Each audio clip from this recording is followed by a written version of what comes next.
Daniel Carter had spent the past decade devoted to his career as a ranger in Redwood National Park.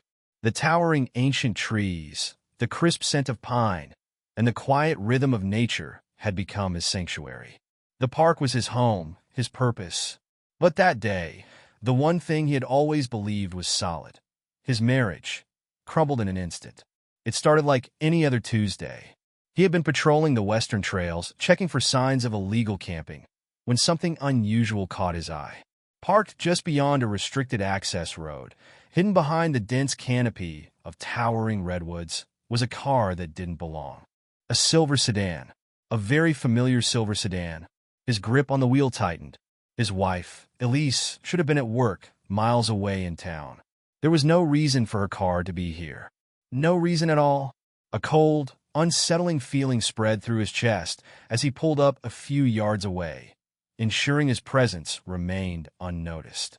The weight of years of training pressed down on him, urging him to approach with caution. His movements were silent, his steps precise. But no amount of experience could have prepared him for what he was about to see. A soft murmur of voices carried through the trees, mixing with the distant call of a hawk overhead. Then came something else, breathy gasps, hushed laughter, the unmistakable cadence of something that turned his blood to ice. Daniel moved closer, every step feeling heavier than the last. The air smelled of damp earth and wildflowers, a scent he had always associated with peace. But now it felt suffocating. He rounded the final bend and saw the scene unfold before him. Through the half-open window of the sedan, he saw Elise tangled in the arms of another man. The soft glow of the afternoon sun cast light on her bare shoulder, on the way her fingers traced over his skin. And the man, Daniel recognized him immediately. Matthew Reynolds, a businessman from out of state, someone Daniel had met just days ago when giving a guided tour of the park's protected wildlife zones. A guest at the luxury eco-lodge near the river. The sight of them together sent a sharp, gut-wrenching pain through him. His chest felt hollow, his breath shallow. He had always suspected something was off. The unexplained late nights, the sudden shift in Elise's moods, the way she hesitated whenever he asked about her plans. But this? Seeing it with his own eyes? For a moment, he simply stood there, frozen in place. His mind struggled to reconcile the image before him with the woman he had built his life around. The woman he had trusted. Then instinct took over. He reached for his phone, his fingers steady despite the storm raging inside him. One by one, he snapped pictures. The angle of Elise's arched body, the way Matthew's hands gripped her waist, the discarded clothes in the back seat. Cold, undeniable proof. His finger hovered over the contact for park security. One call and they would be caught. Public indecency, violating park regulations. It would be an instant scandal. But no, that wasn't how this would go. Daniel inhaled sharply, forcing himself to turn away. His job had taught him restraint, to think before acting. And right now, his next move had to be calculated, not impulsive. As he walked back to his truck, the sound of Elise's laughter reached him again. Light, carefree, oblivious to the storm she had just ignited. Sliding into the driver's seat, Daniel gripped the wheel so tightly his knuckles went white. The pounding of his heart was deafening in his ears, but his mind had already shifted. This wasn't just betrayal. This was war. Elise had made her choice. Now, it was his turn to make his. He started the engine, the hum vibrating through the cabin, grounding him as his thoughts raced ahead. The obvious choice was confrontation, to walk right up to that car and drag them both into the open, make them face what they had done. But there was no satisfaction in that. No power. It would make him look like a man who had been wronged, not a man in control. No, Daniel needed something bigger. A plan that would dismantle their world the way they had just shattered his. His mind raced with possibilities. Did Elise even know how many park regulations she and Matthew had just violated? Did she realize the kind of consequences she was about to face? Probably not, but she was about to find out. As he drove away from the secluded spot, the sun beginning to dip behind the towering trees, Daniel felt something unexpected, clarity. The heartbreak was still there, an open wound that burned with every breath But now, something stronger took its place. Resolve. Elise had underestimated him. By the time she realized her mistake, it would be far too late. Daniel didn't return home that night. Instead, he drove into the wilderness, following roads that only rangers knew existed, pushing deeper into the silence of the trees. The park had always been his sanctuary, the one place that made sense when the rest of the world didn't. But tonight, even the vast expanse of the forest felt suffocating. Sitting on the hood of his truck, he scrolled through the photos on his phone. Each image was irrefutable proof of what he had suspected for weeks. His wife, Elise, entangled with another man, a smug stranger who clearly didn't think twice about what he was destroying. The betrayal was laid out in vivid detail. Stolen moments in the back seat of a car, hands gripping, lips pressed together, bodies moving in a way that left no room for doubt. There was no confrontation yet. No accusations. Just cold, calculating thoughts taking shape in Daniel's mind. Elise had made her mistake. Now, she would feel the weight of her actions in ways she never expected. Cheaters relied on secrecy. They hid behind their carefully constructed alibis, trusting that their lies would never be exposed. But Daniel knew how to unravel a story, how to pull apart the fabric of a false narrative until all that was left was the ugly truth. The first step was exposure. He composed an anonymous email, attaching the incriminating photos. The recipients were carefully chosen. The park's administrative board, senior rangers, and a few key figures who took public image very seriously. The subject line was brief and damning, a report of unauthorized activity in a restricted zone. The wording was professional, stripped of personal emotion, making it appear as if it had come from a concerned observer rather than a vengeful husband. By the time the sun rose, Elise's name would be circulating in hushed conversations around the office. The second step was control. Elise had always believed she was untouchable, confident in the security of the life she had built. But Daniel knew exactly where to hit her where it hurt.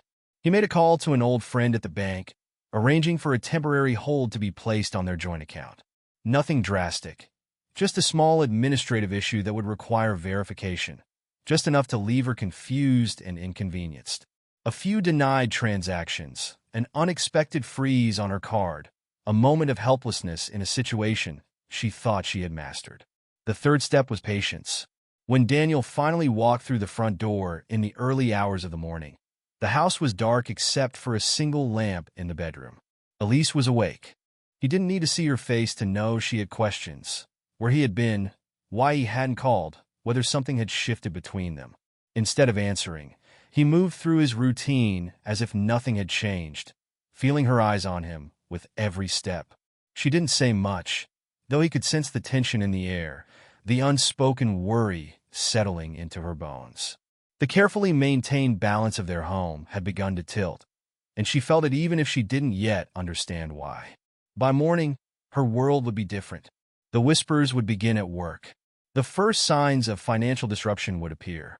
And soon, the foundation she had relied on would begin to crumble beneath her feet. Daniel had no intention of stopping IT that by morning. Daniel's plan was already unfolding. He arrived at the ranger station as if nothing had changed, his uniform crisp, his expression unreadable. Beneath the surface, however, he could sense the shift. Conversations halted when he entered a room, eyes darted away from his gaze, and an unmistakable tension settled over the station like a low-hanging storm. He made no attempt to acknowledge it. There was no need. Elise was not nearly as adept at hiding her emotions. From his office window, Daniel had a clear view of the administrative wing where she worked. Normally, she carried herself with effortless confidence, her every movement composed and purposeful. Today, however, there was something different in her demeanor. She moved with urgency, stopping in doorways, whispering to colleagues who barely met her eyes before shifting uncomfortably in their seats. Her phone was in her hand far more often than usual, her fingers tightening with every unanswered call or message. It was obvious she was beginning to feel the weight of an unraveling reality. The email he had sent the night before had worked its way through the department like wildfire. He had been careful, just enough detail to plant doubt, not enough to reveal the full extent of his knowledge. Speculation ran rampant. Whispers about misconduct in a restricted zone, discussions about professionalism, quiet concerns about whether certain behaviors had been overlooked for too long. There was no outright accusation yet, but the damage had begun. By midday, the pressure was mounting. The signs were subtle at first. The way Elise paced the office more than usual, the way she hesitated before responding when people spoke to her. Then came the moment she couldn't contain it any longer. Daniel heard her before he saw her. Footsteps, faster than normal, moving with purpose. Then a sharp knock against his door. The urgency behind it was unmistakable. Without waiting for an answer, she stepped inside, closing the door firmly behind her. She stood there, arms crossed, her breath uneven. There was a moment of silence as she watched him, as if waiting for him to acknowledge the storm she had walked into. But he made no move to address her presence, instead remaining focused on the documents in front of him. Eventually she spoke. Her words carried frustration, but beneath that, he could hear something deeper, fear. She was unraveling. Elise had received an email that morning. The board had been forwarded photos, ones taken inside the park, evidence of her actions. It was enough for them to open an investigation, enough to make her realize that whatever sense of security she had once felt was gone. The possibility of suspension loomed over her, the fear of a ruined reputation settling in. There was no apology in her voice, no admission of guilt, only panic about what came next. The realization that she was losing control. Daniel remained composed as she spoke. He offered no reaction, no acknowledgement of what she was going through. Instead, he simply let her voice fill the space between them, let her words spill into the silence. She kept talking, searching for answers, but there was nothing left for her to grasp onto. Her desperation was evident in the way she shifted, in the way she kept glancing toward the door as if expecting someone to intervene, to tell her this was all just a misunderstanding. Daniel finally stood, smoothing out his uniform. His movements were deliberate, controlled. He walked past her without hesitation, stepping out of the office and leaving her standing there, alone, unraveling, and fully aware that the world she had carefully constructed was beginning to fall apart. The first real cracks in Elise's life started to show the next morning. Daniel had anticipated this moment, had meticulously planned for it, and now he watched as everything he set in motion took hold. She had always been composed, always the one in control. But today, as she arrived at the station, the confidence she usually exuded had vanished. The perfectly curated persona she had crafted over the years was faltering, revealing something far more fragile underneath. She looked worn, her posture tense, her expression unusually guarded. The whispers had begun low, cautious, but present.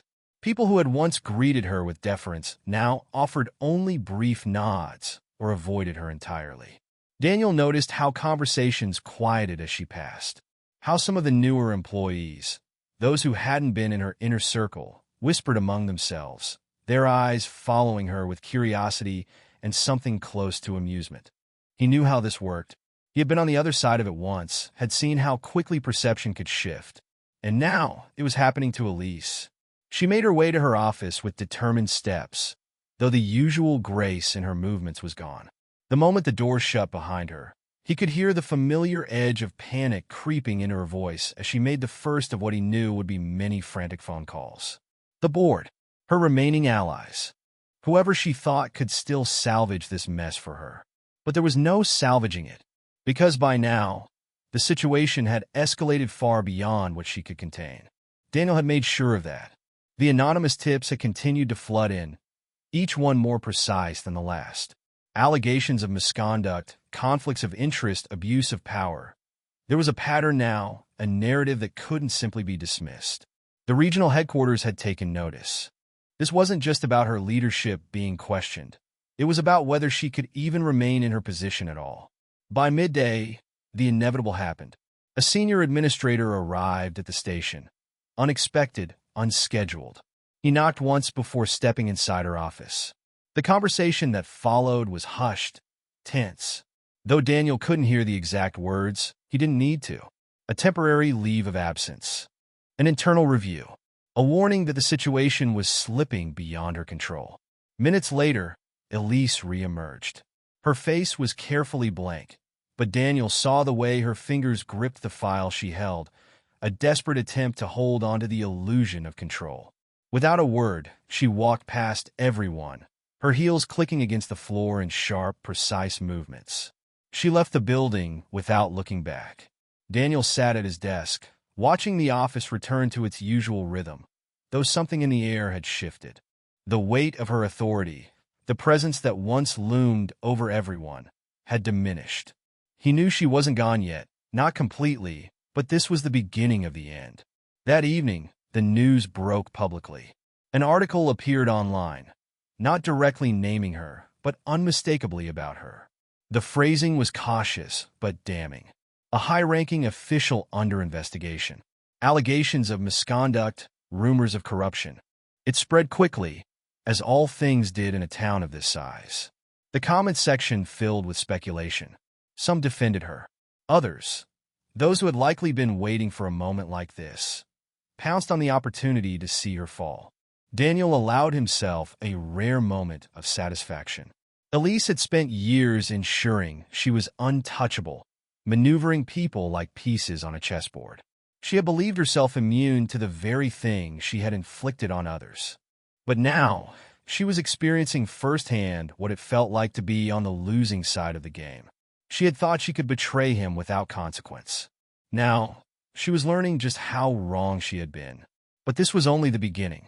The final blow had yet to land, and when it did, there would be no way for her to recover. Elise's world had been meticulously built over years of careful calculation, power plays, and strategic alliances. But in just a matter of days, it was crumbling around her, faster than she could grasp. Daniel had ensured that every pillar supporting her position was shaken. Her reputation, her credibility, the very perception of her as an untouchable figure of authority. Now all that was left was the final act, the one that would leave no room for recovery. The morning after the internal review was announced, Elise didn't return to work. The office was eerily quiet without her presence. No clipped footsteps in the hallway, no tightly controlled meetings where she reminded everyone of their place. Daniel watched as employees moved differently, more freely. It was remarkable how quickly the dynamic shifted once the fear was gone. He noticed the hushed conversations at the coffee station, the not-so-subtle glances between co-workers who had spent years walking on eggshells around her. Some seemed relieved, others cautiously curious. A few were already speculating about what came next. Then midday it happened. The email arrived, first to the senior staff, then trickling down to the rest of the department. A formal statement from the regional office. Elise had officially resigned. Not suspended. Not on leave. Gone. Effective immediately. The phrasing was carefully crafted, as these things always were. It mentioned her years of service, her many contributions, and the generic claim that she had chosen to step down to focus on personal matters. But Daniel knew better. This wasn't a voluntary departure. She had been forced out before she could be fired outright. A few people in the office exchanged looks. There were no outward celebrations, at least, not yet, but the atmosphere shifted again. The power vacuum was palpable. A new era was beginning, one where Elise's influence no longer dictated every move. Daniel exhaled slowly, absorbing the moment. It was done. By the time he left the office that evening, Elise had become a ghost in the town she once dominated. The news of her resignation spread beyond the office, reaching circles that had once admired her, feared her, envied her. Without her title, without the authority that had made her powerful, she was just another fallen figure. And in a town like this, people didn't forget a fall from grace. Daniel knew she wouldn't stay. She couldn't. Sure enough, 3 days later, he spotted a moving truck outside her house. She wasn't even packing the boxes herself. Hired movers carried them out while she stood on the front porch, watching with an expression he couldn't quite decipher. He didn't speak to her. He didn't need to.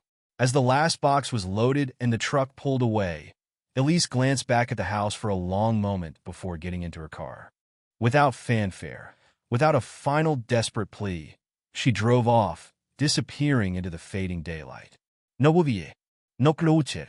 Just silence. And for Daniel, that was enough. He had won.